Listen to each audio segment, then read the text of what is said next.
员就是吼，立法委员、咱评委、发表咱议员、咱主席。立委陈天辉每礼拜六骑铁马宣传公投无同意案，对11月14日下午出发，第8天来到永康，嘛是最后一站。在一棵上午，等立委伫议员陈秋平、蔡秋兰、陈一顶一个支持者的陪同来到永康火车站。民进党市党部主委潘新团嘛到场致意。大家做伙将骑过大台南各区的地图倒起来，向前37区正式完成。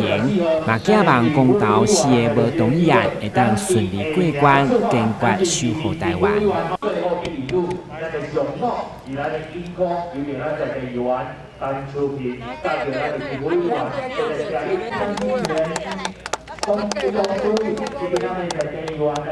4个不同意。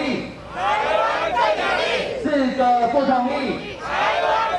陈总统已经下了动员令，我们每一位都是候选人，候选人就是要拉票吼。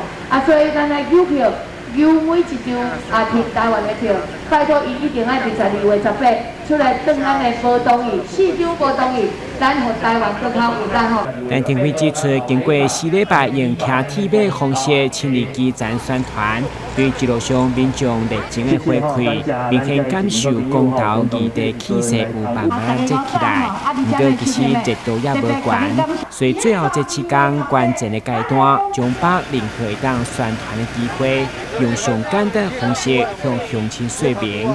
呼吁乡亲一人邮4票，伫12月10日投下4张无同意。